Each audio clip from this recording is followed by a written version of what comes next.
ಎಲ್ಲರಿಗೂ ಶಾಹೀನ್ ಎಜುಕೇಷನ್ ಚಾನಲ್ಗೆ ಸ್ವಾಗತ. ಇನ್ನೂ ಯಾರೆಲ್ಲ ಚಾನಲನ್ನು ಸಬ್ಸ್ಕ್ರೈಬ್ ಮಾಡಿಲ್ಲ ದಯವಿಟ್ಟು ಸಬ್ಸ್ಕ್ರೈಬ್ ಮಾಡ್ಕೊಳ್ಳಿ. ಮತ್ತು ಯಾರೆಲ್ಲ ನೀವು ಫ್ರೆಂಡ್ಸ್ ಎಲ್ಲ TET GPSTR HSTRಗೆ ಪ್ರಿಪೇರ್ ಆಗ್ತಾ ಇದ್ದಾರೆ ಅವ್ರಿಗೆಲ್ಲ ಈ ವಿಡಿಯೋನ ಶೇರ್ ಮಾಡಿ. ಈ ದಿನ ನಾವು ಈ ವಿಡಿಯೋದಲ್ಲಿ GPSTR ಪೇಪರ್ 2 ಅಂದರೆ ಪತ್ರಿಕೆ 2ರಲ್ಲಿ ಬರುವಂತಹ ವಿವರಣಾತ್ಮಕ ಉತ್ತರಗಳಿಗೆ, ಅಂದರೆ ನಮ್ಮ ವಿಷಯವಾದ ಸಮಾಜ ವಿಜ್ಞಾನಕ್ಕೆ ನಮ್ಮ ವಿವರಣಾತ್ಮಕ ಉತ್ತರಕ್ಕೆ ನಾವು ಪೀಠಿಕೆ ಮತ್ತು ಉಪಸಂಹಾರ ಹಾಕಬೇಕಾ ಅಥವಾ ಇಲ್ಲ ಅನ್ನೋದನ್ನು ಈ ವಿಡಿಯೋದೊಳಗೆ ನಾವು ತಿಳ್ಕೊಳ್ಳೋಣ. ಒಂದು ಮಾದರಿ ಕೀ ಉತ್ತರ ನೋಡುವುದರ ಮೂಲಕ ಪೀಠಿಕೆ ಮತ್ತು ಉಪಸಂಹಾರ ಹಾಕಬೇಕಾ ಅಥವಾ ಇಲ್ಲ ಅನ್ನೋದನ್ನು ತಿಳಿದುಕೊಳ್ಳೋಣ. ಮತ್ತು ಈ ವಿಡಿಯೋನ ಸ್ಕಿಪ್ ಮಾಡದೆ ಕೊನೆ ತನಕ ನೋಡಿ. ಅಂದರೆ ವಿವರಣಾತ್ಮಕ ಉತ್ತರವನ್ನು ಯಾವ ರೀತಿ ಬರೀಬೇಕು, ಬೆಸ್ಟ್ ಉತ್ತರವನ್ನು ಯಾವ ರೀತಿ ಬರೆದ್ರೆ ನಮಗೆ 3ಕ್ಕೆ 3 ಅಂಕ ಮತ್ತು 4ಕ್ಕೆ 4 ಅಂಕ ಸಿಗುತ್ತೆ ಅನ್ನೋದನ್ನು ತಿಳಿದುಕೊಳ್ಳೋಣ.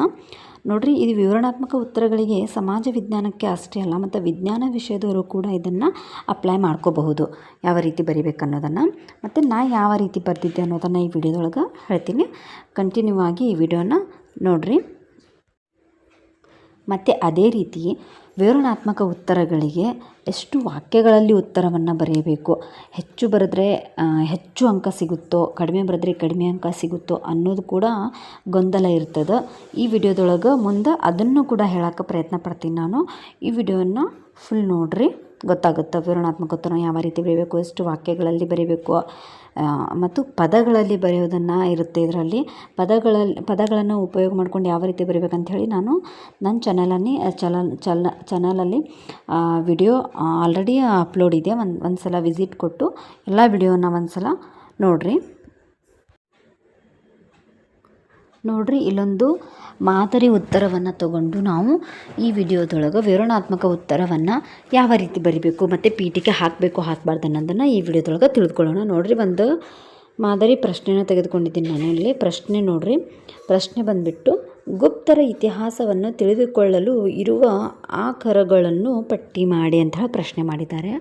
ಆಕರಗಳು ಅಂದರೆ ಗುಪ್ತರ ಇತಿಹಾಸವನ್ನು ನಾವು ತಿಳಿದುಕೊಳ್ಳಲು ಯಾವ ಆಧಾರಗಳ ಮೂಲಕ ನಾವು ಗುಪ್ತರ ಇತಿಹಾಸ ಕಾಲವನ್ನು ನಾವು ತಿಳಿದುಕೊಳ್ತೀವಿ ಅಂತ ಹೇಳಿ ಪ್ರಶ್ನೆ ಅದಿದು. ಅವುಗಳನ್ನು ಪಟ್ಟಿ ಮಾಡಿ ಅಂಥೇಳಿ ಕೇಳ್ತಾರೆ. ನಾವು ಇದಕ್ಕೇನು ಮಾಡಬೇಕು, ಈ ಉತ್ತರವನ್ನು ಬೆಸ್ಟ್ ಆಗಿ ಬರಿಬೇಕಪ್ಪ ಅಂದರೆ ಇದಕ್ಕೇನು ಪೀಠಿಕೆ ಮತ್ತು ಉಪಸಂಹಾರ ಹಾಕುವ ಅವಶ್ಯಕತೆ ಇಲ್ಲ. ನೋಡಿರಿ, ಪೀಠಿಕೆ ಅಂತೇಳಿ ಹಾಕಿ ಬರೆಯೋದಲ್ಲ, ಜಸ್ಟ್ 2 ಲೈನಲ್ಲಿ ಪೀಠಿಕೆ ರೀತಿಯೇ ಬರಿಬೇಕು. ಅಂದರೆ ಗುಪ್ತರ ಬಗ್ಗೆ ನಿಮಗೆ ಏನು ಕಲ್ಪನೆ ಇದೆಯಲ್ಲ ಗುಪ್ತರ ಬಗ್ಗೆ, ಅದನ್ನೇನು ಮಾಡಬೇಕು 2 ಲೈನಲ್ಲಿ ನೀವು ಪೀಠಿಕೆ ಥರನೇ ಬರಿಬೇಕು. ಅಂದರೆ ಅಲ್ಲಿ ಪೀಠಿಕೆ ಅಂಥೇಳಿ ಬರೆಯೋದು ಬೇಕಾಗಿಲ್ಲ, ಜಸ್ಟ್ ಈ ಥರ 2 ಲೈನ್ ಬರೆದ್ರೆ ಸಾಕು. ಇಲ್ಲಿ ನೋಡಿರಿ, ಗುಪ್ತರ ಇದೇ 2 ಲೈನ್ ಬರಿಬೇಕಂತಲ್ಲ, ಗುಪ್ತರ ಕಾಲದ ಬಗ್ಗೆ ನಿಮಗೆ ಏನಾದರೂ ಅದ್ರ ಬಗ್ಗೆ ನಾಲೆಜ್ ಇದ್ದರೆ, ಅದ್ರ ಬಗ್ಗೆ ಏನರ ಅತಿ ಹೆಚ್ಚು ಅಂಶಗಳು ನಿಮಗೆ ಗೊತ್ತಿದ್ದರೆ ಇಲ್ಲಿ ಪೀಠಿಕೆಯ ರೂಪದಲ್ಲಿ ಬರಿಬೇಕು.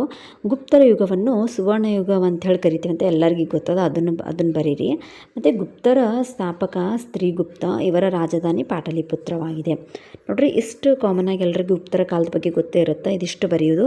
ನೆಕ್ಸ್ಟ್ ನಮ್ಮದು ಮೇನ್ ಉತ್ತರ ಬಂದುಬಿಟ್ಟು ಏನು ಬರಿಬೇಕಪ್ಪ ಅಂದರೆ ಆಕರಗಳು ಅಥವಾ ಆಧಾರಗಳು ಬರಿಬೇಕು.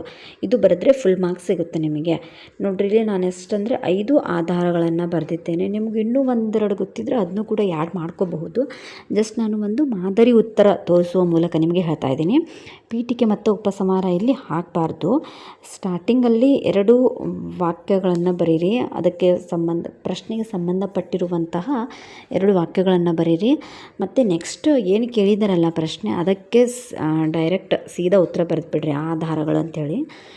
ಸಮುದ್ರಗುಪ್ತನ ಅಲಹಾಬಾದ್ ಸ್ತಂಭ ಶಾಸನ, ಕಾಳಿದಾಸನ ಕೃತಿಗಳು, ವಿಶಾಖದತ್ತನ ಮುದ್ರಾ ರಾಕ್ಷಸ ಮತ್ತು ದೇವಿ ಚಂದ್ರಗುಪ್ತ, ಫಾಯಿಯಾನನ ಬರವಣಿಗೆಗಳು, ರಾಜಶೇಖರನ ಕಾವ್ಯಮೀಮಾಂಸೆ. ನೋಡ್ರಿ, ಇದಿಷ್ಟು ಏನಪ್ಪ ಅಂದರೆ ಗುಪ್ತರ ಕಾಲವನ್ನು ನಾವು ತಿಳ್ಕೊಬೇಕಂದ್ರೆ ಇವು ಆಧಾರಗಳು ನಮಗೆ ಬಹಳ ಪ್ರಮುಖ ಪಾತ್ರವನ್ನು ವಹಿಸ್ತದೆ. ಅದಾದ ನಂತರ ಜಸ್ಟ್ ನೀವು 2 ಲೈನಲ್ಲಿ ಕೆಳಗೆ ಈ ಆಧಾರಗಳ ಮೂಲಕ ನಾವು ಗುಪ್ತರ ಕಾಲದ ಇತಿಹಾಸವನ್ನು ತಿಳಿದುಕೊಳ್ಳಲು ಸಹಾಯಕವಾಗಿದೆ ಅಂತ 1-2 ಲೈನಲ್ಲಿ ಆ್ಯಡ್ ಮಾಡಿಬಿಡ್ರಿ, ಬೆಸ್ಟ್ ಉತ್ತರ ಆಗುತ್ತೆ ನಿಮಗೆ.